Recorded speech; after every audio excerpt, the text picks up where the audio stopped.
Hello and welcome, everyone. Today, we are excited to be joined by Frost Sullivan to present a bit of information for cloud and managed service providers about the opportunity for disaster recovery as a service. As a point of note, this is an on-demand webinar that is pre-recorded. At the end of the presentation, we will provide an email address for any questions that you may have, and we're happy to have a discussion with you about the opportunity for your business. I'm excited today to go ahead and introduce two excellent speakers for you. The first is a special guest, Karen Price from Frost & Sullivan. She is a senior industry analyst and associate fellow for the cloud program. And we are also joined by one of our Veeam rock stars, Anthony Spiteri. He is our technologist on the product strategy team and specializes in our cloud and managed services business. So Karen, go ahead and take it away. Thanks so much, Leah. Appreciate that. So I'm going to jump right in today. Ensuring that business and data applications are available when your business needs them has been a challenge for businesses since really early in the new century. Business continuity and disaster recovery really became hot topics of conversation amidst terror threats as early as 2001. And surprisingly, many businesses still struggle with that today. And yet, business continuity in the face of a major business disruption, whether it's a system outage or a naturally occurring event that shuts down your service, it can still be very devastating for businesses, especially those in the small and mid-sized business range. According to FEMA, 40% of businesses never even reopen after a disaster, and up to 90% of small and mid-sized businesses end up closing their doors within a year of such an event. Those that do remain open, they can face business impacting consequences, such as loss of employee productivity, the inability to conduct their regular business operations, or a decline in reputation among the customers and prospects. Many businesses struggle with how to best manage their business continuity and disaster recovery from an IT standpoint. Manual backup and recovery processes can be hard on resources, draining both time and from the IT staff and budget.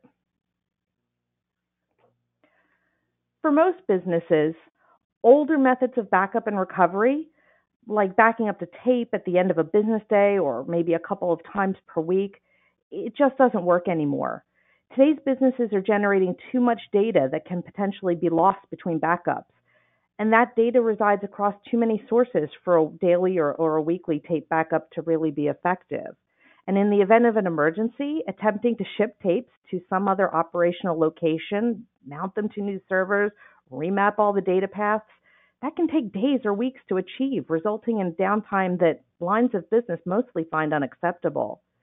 There are also ever-increasing security and regulatory requirements that must be adhered to with backup data as well. As a result, businesses are turning to the cloud for a cost-effective means to protect their IT environments. This year in 2018, 84% of respondents to our Frost & Sullivan Cloud User Survey said that improving their business continuity capabilities were a driver of their adoption or use of cloud. Using the cloud for business continuity and disaster recovery helps the business to restore normal operations much more quickly than when manual processes are employed. Business-critical applications are able to resume function far faster when they're restored in the cloud than if the business had to do that physical ship of tape backups and restore that to hardware in another location. In turn, the businesses are able to meet customer demands without concern over their downtime. They can ensure that performance-sensitive applications will have the bandwidth and the configurations that they need to function optimally, even when they're operating from a failover location. And finally, cloud-based disaster recovery also makes compliance easier, as policies can be extended to secondary or failover locations and will be enacted any time that the data resides or quote-unquote lives there. Using the cloud for disaster recovery purposes can ease some of the burdens on organizations needing to back up their critical business data and potentially recover it in a quick, easy, and automated manner. As a result, we see that organizations are beginning to increase their adoption of cloud for disaster recovery. In 2018, again, 21% of businesses that we surveyed are using some form of cloud infrastructure for their backup and recovery data. We see that 13% are turning to a software as a service solution, while 14% are currently turning to managed service providers just like yourselves. But cloud infrastructure alone can't solve everything. Many cloud vendors employ a shared responsibility model that state that their subscribers are responsible for protection of their data that is placed in the cloud. So there's this onus of ensuring that backups are scheduled, that they occur as required, and that those backup environments are also secure and compliant that remains on the subscriber. And yet, businesses are not fully adhering to shared responsibility clauses by fully protecting their data. Nearly 1/3 of businesses state that they have not fully implemented their portion of shared responsibility for workloads or data placed in a cloud environment. An additional 41%, shocking numbers here, state that they've only partially protected their workloads that are in the cloud, or that they've only protected a portion of those cloud workloads, meaning some of their data remains completely unprotected.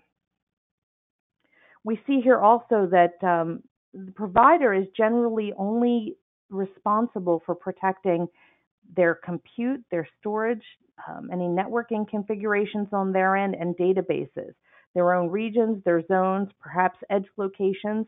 The customer has a strong responsibility to cover data availability and disaster recovery for its own platforms, any platforms that reside on the infrastructure, their own applications, for security that might reside on there, for their operating systems, all of their security, network, firewall configurations, and overall data security. So this is where a managed service provider like you can help. A significant benefit that managed service providers can offer to business is that understanding of shared responsibility in the cloud and what the business's responsibility to protect its data from loss in the cloud actually is. Some businesses incorrectly assume that their cloud provider's replication of infrastructure will allow them to restore their personal data in the event of a failure. In most cases, this is not a correct assumption. Managed service providers like you can add value to customers in educating them about their cloud provider's shared responsibility models and what the business's obligations actually are for protecting their data.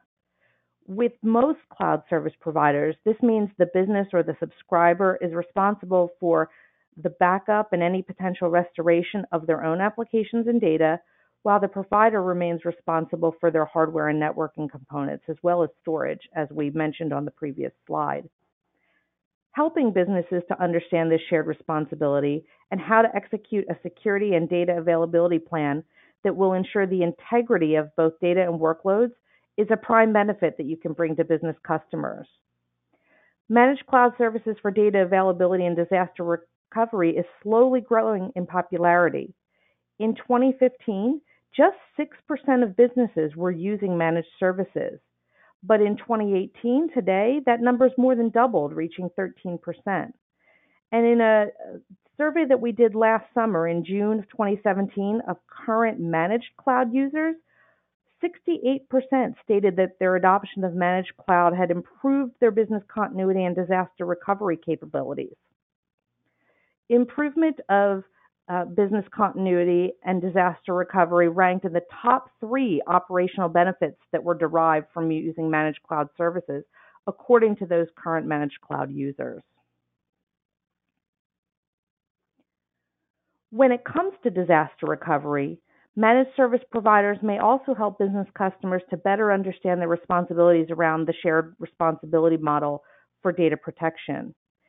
In addition to helping businesses understand that shared responsibility and how they can and should be protecting their data in the cloud, customers are looking for a variety of other services when they seek out a managed service provider. Most specifically, they're looking for application uptime and performance, as well as security. We also see that among surveyed businesses, 64% want their managed service provider to take direct responsibility for backup and recovery of their data. For cloud service providers that are looking to reach out to new markets, data availability and disaster recovery really offers an excellent entry point to cloud computing for a wide variety of businesses. Among respondents to our cloud survey, this one here in 2018, 57% said that ensuring appropriate backup and recovery across their environment is a current challenge for them. So for many businesses, managed cloud services like a managed disaster recovery as a service offer can be just what they need to mitigate that challenge. Among businesses surveyed specifically about managed cloud services, 46% said that their use or potential use of managed cloud services had become an essential part of their overall IT strategy. Based on what customers are looking for you, the MSP, to provide to them, what should you be looking for in a cloud service provider, particularly one in the data availability or disaster recovery space? First, you really need to look for somebody who has a very easy to use and intuitive portal, specifically a portal that gives you as the MSP the ability to configure the service for multiple tenants, being able to create separate customer accounts, customize recovery objectives, security, and compliance per each customer's individual specifications, and to be able to manage those customer accounts individually. Second, you need to look for a provider that puts some skin in the game, so to speak, with regard to uptime and security of their service. Will the provider that you work with offer you uptime SLAs that you can in turn offer to your customers?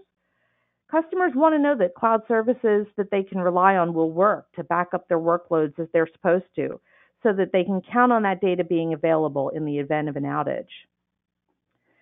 Third, you really need to look for a cloud service provider with a strong partner program, including benefits like licensing perks or savings on software and storage that can help you create sustainable margins, as well as preferential support for your customers should something unexpected occur or should they need assistance with things like initial onboarding.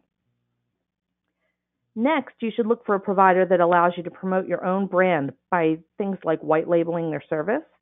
This will help minimize confusion for your customers, and it lets you further promote your own brand, and it drives your customers directly to you as the MSP rather than having confusion about should they go to the cloud service provider, should they come to you when they need assistance. Finally, you need to look for a partner that understands the partner ecosystem, especially if you have resellers among your customers, and this is a key point. Some MSPs do sell to other resellers, and therefore they need some additional flexibility within their management portal. If you work with a cloud service provider that understands that complex ecosystem that you work within and tailors their partner program and their portal accordingly, that can be very helpful to your success. So today we've looked at the market need for cloud-based disaster recovery as well as the opportunities available for managed services within the disaster recovery space. Here to tell you a little bit about how the Veeam Data Availability Platform can help you better serve your customers with cloud-based disaster recovery is Anthony Spiteri. He's a technologist and product strategy specialist for Veeam. Anthony? Thanks, Karen. And yeah, look, guys, I think firstly, I love seeing these numbers that Frost and Sullivan come up with, the servers that they put out, because I think what it does is it justifies and reinforces the investment that Veeam's made in a technology point of view in terms of our product. Very strong focus on being able to have our Veeam cloud and service providers leverage technology to offer services, like cloud backup and disaster recovery, like Karen was saying. And obviously, being front and center of mind of a lot of people over the last few years, it's really, really good opportunity now for cloud service providers, managed service providers, resellers to jump on the hard work that Veeam's done with regards to technology and really start to deliver services for their customers as well. So, with that, let's take a bit of a look and see how Veeam is actually achieving this. And firstly, we look at our sort of strategy when it comes to, backing up data in a smart way in the cloud. So we've got the concept of to the cloud, from the cloud, and within the cloud. And really what that means is it's breaking up where your workloads live. To the cloud for cloud backup and DR as a service. So talking about on-premises workloads there, and how do you protect those in cloud-based environments, be it just backup a repository or replicas that sit in the cloud ready to be spun up in the case of a disaster. Or in the case of from the cloud, looking at infrastructure as a service and software as a service. So, you might have your customers' VMs or your own VMs that you're running on the cloud there, and it might be in an infrastructure as a service platform, but 9 times out of 10 that isn't going to be a protected platform. And again, the shared responsibility model comes into play, and Karen talked about that quite a bit there, and it's really prevalent today. The shared responsibility conversation is something that most providers are having with their customers, and certainly the hyperscale providers, like Amazon and AWS, they definitely play on that shared responsibility model. You do need to think about backup and recovery for your infrastructure. But it also extends to software as a service. And, services like Office 365, we definitely have data protection services that actually roll into that sort of landscape as well. And within the cloud, again, when you've got cloud-based workloads, it's really important to cross-cloud data protect there. So again, that's just really the concept of thinking about workloads that are living within a cloud and how you can then actually protect those. So that might be, I don't know, something living on, say, a IBM cloud. How do you then back up that data that's sitting in an IBM cloud, maybe offsite to another cloud, and then obviously bringing it back in the case of a disaster? So if we dive into the next slide and have a look at the cloud backup and disaster recovery as a service market a little bit more deeply, and I'm actually going to show a demo with regards to replication as a service and using Veeam Cloud Connect for that in a couple of seconds. But firstly, what we're going to look at here is the concept of how this looks. So again, your cloud, your platform acting as the point of consumption for compute resources, networking, and storage resources, okay? And in the case of backup, being able to use technology like Veeam Cloud Connect to get backups of VMs that live on premises or effectively anywhere into that cloud environment. But now that really extends with the use of our Veeam agents to being able to back up workstations and physical servers, and by the way, also cloud instances that might live in other public clouds, and get that all back into your service provider cloud. And what we've also got with regards to what I'm going to show you very shortly is our Cloud Connect replication, which again, like I talked about, gets those workloads in a lower RPO sense with a lower RTO to be able to bring those workstations up and those particular workloads up quicker. So what I'm going to do, I'm going to swing to a demo. So all right then, so what I'm going to do is I'm going to show you a quick, it's a simple demo, it's a simple concept, but effectively what I'm going to show you is a partial failover using Cloud Connect replication. And just to tee up the scenario with the demo, what I've got here is actually a WordPress site that's sitting locally on an on-premises location. And you can see it's just a simple WordPress site, but just think of this as any line of business application that might be critical to a customer's business. And you can see here that we're running it on VMware vSphere. You can see we've got a virtual machine here that's running the WordPress site. We've got a couple of different machines running. We've got a critical application here, which is a 3-tier app. And what's important here to notice and to point out is that I want to actually get you guys thinking about how you would, categorize these workloads. And if you can take a look here, you can see we're using vSphere tags to give some level of criticality to these particular workloads. And you can see here that the tag that I've applied to this particular workload is a tier 1, meaning that this particular workload is important.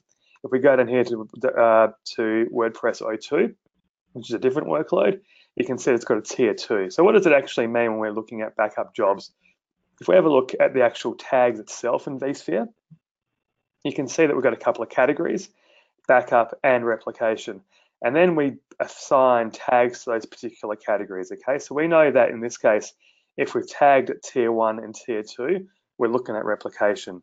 But if we've tagged for tier 3, we know that we're going to do that backup as a service to get that copy off-site. What does it actually look like from a Veeam perspective? When we go in here and look at the jobs, we can see that we've got 3 jobs listed. And we've got the jobs listed as a tiering. So tier 1 and 2 are replication jobs, and tier 3 is a backup job. So the backup job is pretty simple. It goes to a Cloud Connect backup, and it's so effectively a repository that's hosted by a cloud and service provider, and you're literally doing backup or backup copy jobs. The replicas or the replication jobs, they're sending replicas to a cloud and service provider that's offering Cloud Connect replication. And this is what we're going to demo in this particular scenario. So what I'm going to do is I'm going to go back to the vSphere and I'm going to simulate a failure of this particular workload here. So as you can see here, I'm running a constant ping to this VM to indicate that it's up and running. And you can see that we're up and running and we're running locally and we've got a small little time to live. What I'm going to do is I'm going to simulate a failure through vCenter by turning off the machine. So this could obviously be any type of failure, but we want to just kind of speed things along. We're going to power that off. And what we should see straight away is a loss of connectivity. Okay, request timeout. And if we go here and we reload the web page, eventually we're going to get this to timeout. Okay, so again, this could be any line of business application. You know, in the context of this particular example, it's a WordPress site. Let's just wait for this to time out so we know that we haven't got any smoke and mirrors working. Give it a couple of seconds. You can see that we're still not getting a response there, and there we go, it's timed out. We're getting a site cannot be reached. So what's going to happen now? Well, the customer in this case is using Cloud Connect replication to get his replicas up to the cloud. From his end, from the on-premises end, what we can do is we can look at the replicas that are ready and we can initiate what's called a partial failover. So what we're going to do is we're going to right-click on the workload, we're going to do failover now.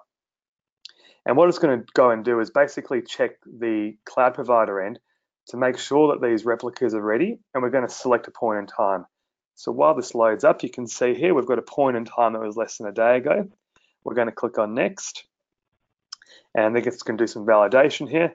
And what it's going to do very shortly is kick off the process to do the partial failover. So we'll just wait for this to validate some source items.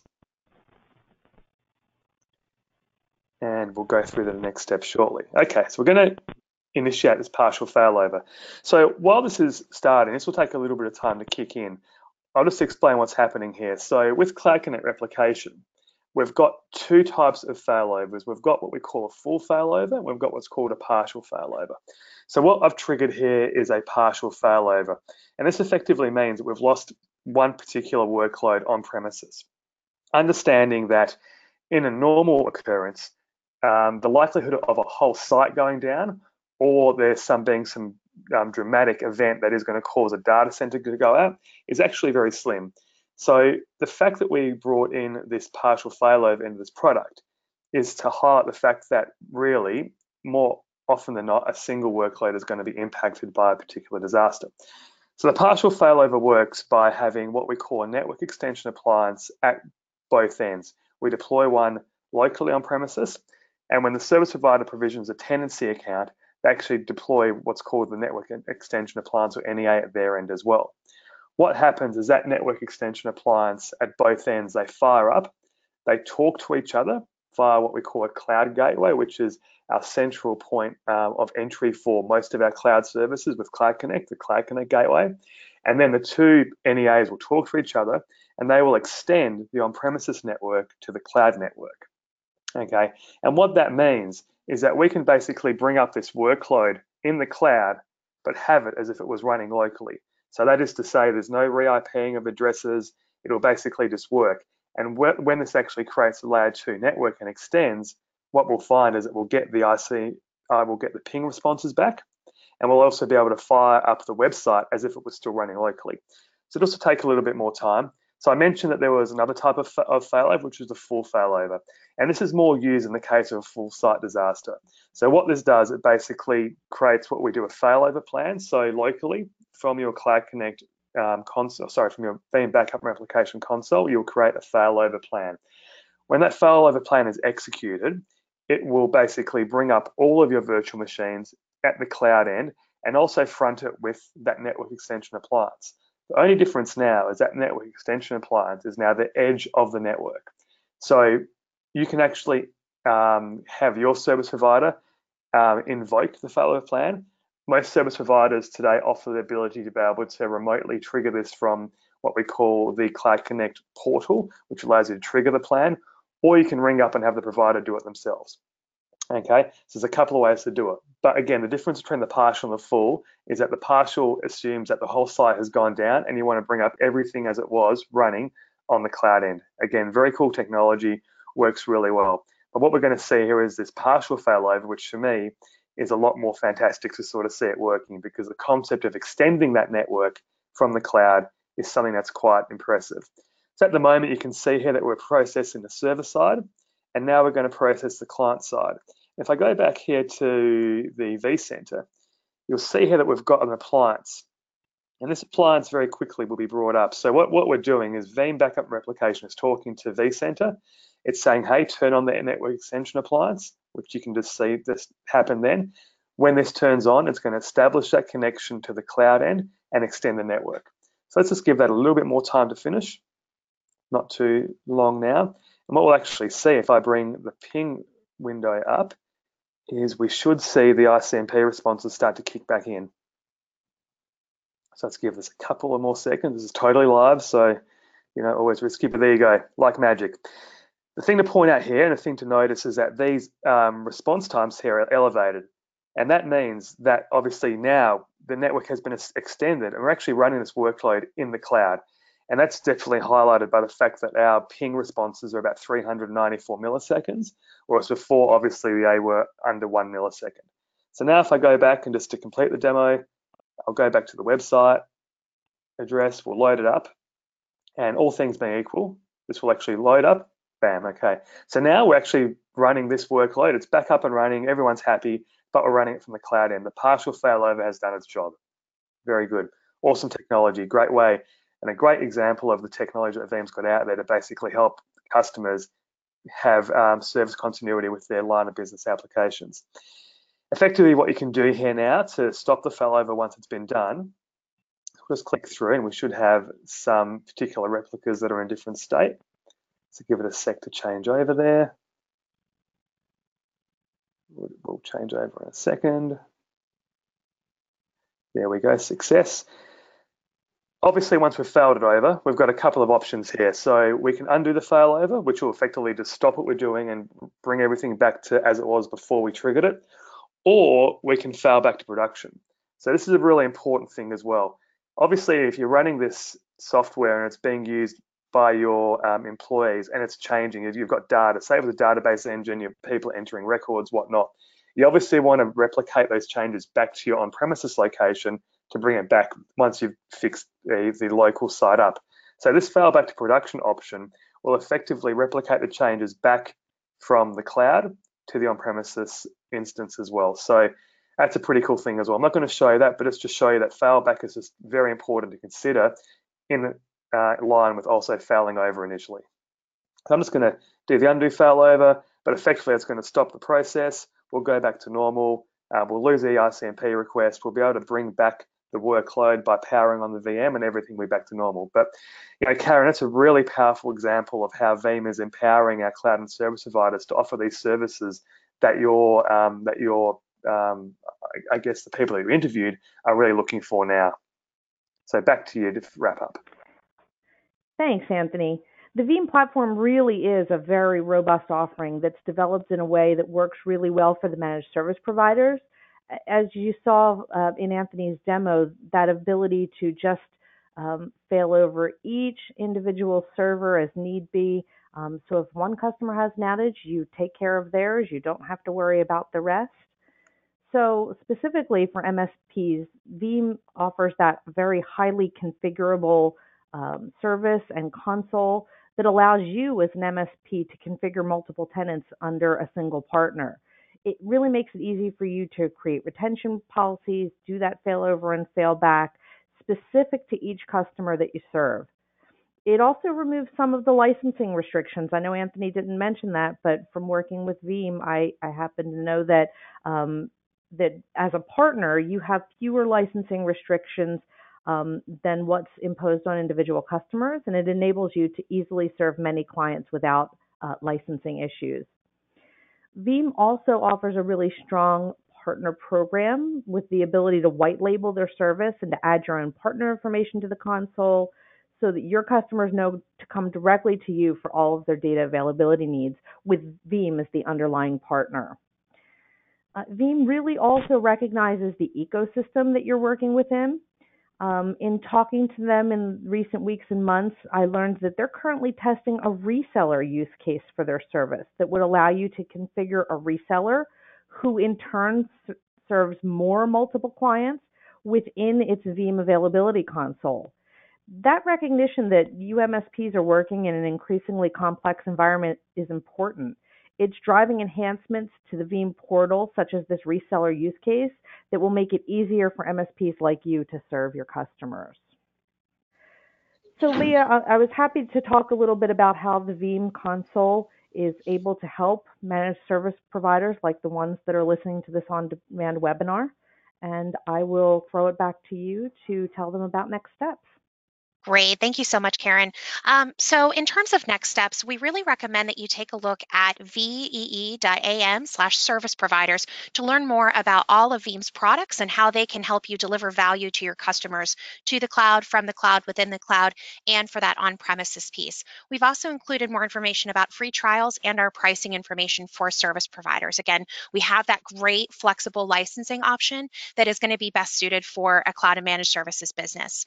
Additionally, if you all have questions for our presenters or want more information about Veeam's products, please feel free to reach out to me directly. I know it's a lot of letters in that last name, but hopefully you can download the slides and just click on that link and shoot me a note.